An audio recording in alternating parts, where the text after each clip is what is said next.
ಸ್ವಾಭಿಮಾನಿ ನ್ಯೂಸ್, ಇದು ನಿಮ್ಮ ಶಕ್ತಿ. ಸದಾ ಸರ್ವರು ಸೇವಿಸುತ್ತಿರುವ ನನಗೆ ರಾಮ ಎಷ್ಟು ಎನ್ನುವುದು ಗೊತ್ತಿಲ್ವ? ಹೀಗಿರುವಾಗ ರಾಮ ಬದುಕ್ತಾನೆ, ಹೆದರಿಸುವುದ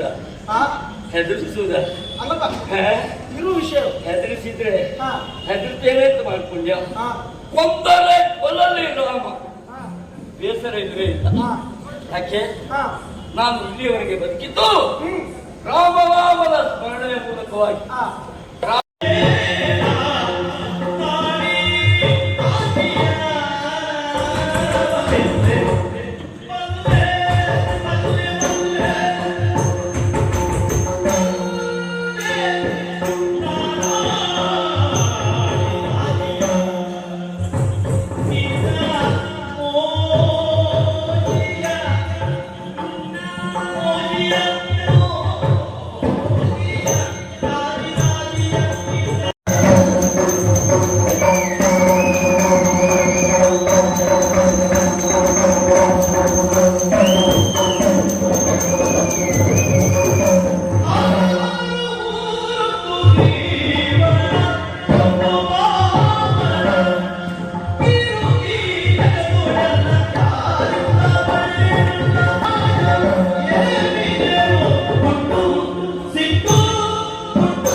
ಯಕ್ಷಗಾನ ಮೇಳದಲ್ಲಿ ಪ್ರಧಾನ ಭಾಗವತರಾಗಿ ತೊಡಗಿಕೊಂಡಿದ್ದಾರೆ. ರಾಜ್ಯ ಹೊರ ರಾಜ್ಯದಲ್ಲೂ ಯಕ್ಷಗಾನ ಪ್ರದರ್ಶನ ನೀಡಿದ್ದಾರೆ. ಇವರ ಸಾಧನೆಗೆ ಅಭಿಮಾನಿಗಳು ಯಕ್ಷ ಮಾಣಿಕ್ಯ ಸ್ವರ ಸಂಪನ್ನೆ ಬಿರುದು ನೀಡಿ ಗೌರವಿಸಿದ್ದಾರೆ. ರಾಷ್ಟ್ರಪತಿ ದ್ರೌಪದಿ ಮುರ್ಮು ಅವರ ಪ್ರಮಾಣ ವಚನ ಸಂದರ್ಭದಲ್ಲಿ ಯಕ್ಷಗಾನ ಶೈಲಿಯಲ್ಲಿ ಮುರ್ಮು ಅವರ ಕುರಿತು ಹಾಡಿದ ಭಾಗವತಿಗೆ ದೇಶಾದ್ಯಂತ ಮೆಚ್ಚುಗೆ ಗಳಿಸಿದೆ. ಇವರ ಕಂಠಸಿರಿಯನ್ನು ಮುಂದೆ ನೀವೆಲ್ಲ ಈಗ ಸವಿಯಲಿದ್ದೀರಿ. ಹಿರಿಯರು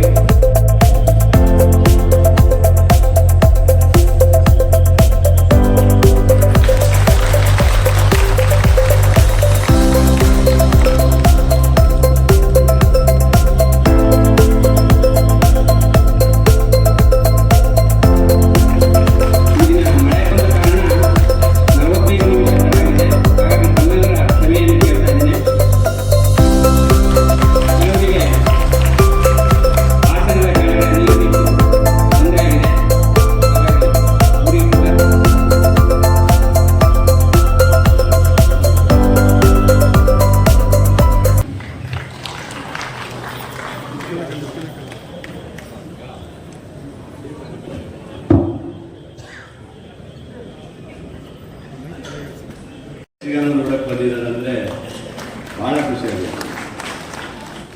ಯಾಕಂದ್ರೆ ಗಣಪತಿ ಸಿರಿಲಿಗೆ ಅವರು ಪ್ರತಿ ವರ್ಷ ಯಕ್ಷಗಾನ ಪ್ರಿಯರಿಗೆ ಸದಾ ಯಕ್ಷಗಾನ ಕೊಡೋ ಮೂಲಕ ಆದರ್ಶವಾಗಿದ್ದಾರೆ.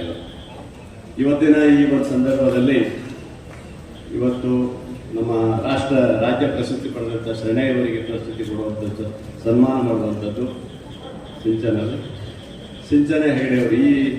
ಸಿಂಚನೆ ಹೆಗಡೆಯವರು ಈ ವಯಸ್ಸಿನಲ್ಲಿ ಇಷ್ಟು ದೊಡ್ಡ ಮಟ್ಟಕ್ಕೆ ಕಲಾವಿದ ಆಗ್ತಾರೆ ಅಂತ ನಿಜವಾಗ್ಲೂ ಖುಷಿಯಾಗಿದೆ. ಒಳ್ಳೆಯದಾಗಿ. ಹಾಗೆ ರಾಘವೇಂದ್ರವರು ಸಹ ತುಂಬ ಅದ್ಭುತ ಕಲಾವಿದರು. ನಾನು ಸತೀಶ್ ಪಟ್ಲ ಅವ್ರ ಧ್ವನಿ ಕೇಳ್ತಾ ಇರ್ತೇನೆ. ನಾನು ಅವ್ರದ್ದು ಭಾಳ ಅದ್ಭುತವಾದಂಥ ಧ್ವನಿಗಳು. ಅಂಥ ಧ್ವನಿಗಳು ಕೇಳಿದ್ರೆ ಖುಷಿ ಆಗುತ್ತೆ. ನಿಮ್ಮದು ಚೆನ್ನಾಗಿದೆ, ಧ್ವನಿ ಚೆನ್ನಾಗಿದೆ.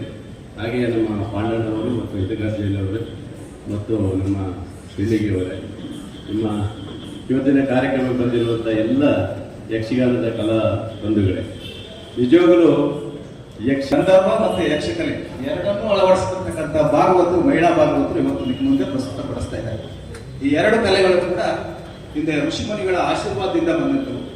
ಒಂದು ಗಣಹೋಮ ಮಾಡಿದಷ್ಟು, ಸತ್ನಾಡಕತೆ ಮಾಡಿದಷ್ಟು, ಒಂದು ಯಕ್ಷಗಾನ ಮಾಡಿದ್ರು ಕೂಡ ಅಷ್ಟೇ ಅದರ ಪಾವಿತ್ರತೆ ಇದೆ ಅಂತಕ್ಕಂಥ. ಈ ಚೆಡ್ಡೆ ಸೌಂಡ್ ಎಲ್ಲಿವರೆಗೆ ಕೇಳುತ್ತೆ ಅಲ್ಲಿವರೆಗೆ ಚೈತನ್ಯ, ದೈವಿಕ ಚೈತನ್ಯ ಹೆಚ್ಚಾಗುತ್ತೆ ಅಂತಕ್ಕಂಥದ್ದಿದೆ.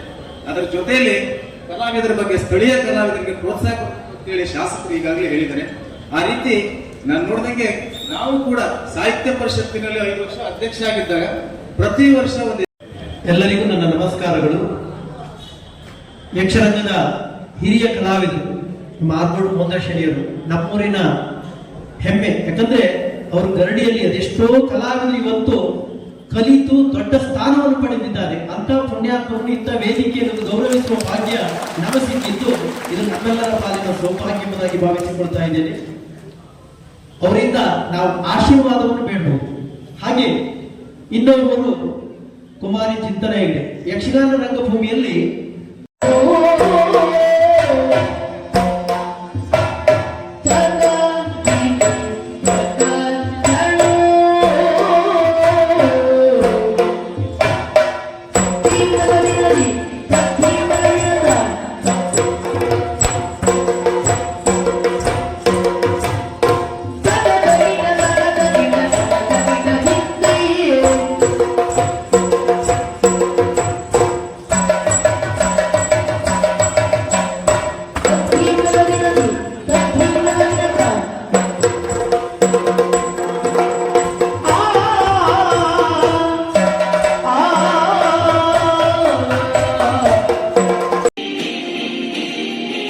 ಸ್ವಾಭಿಮಾನಿ ನ್ಯೂಸ್, ಇದು ನಿಮ್ಮ ಶಕ್ತಿ.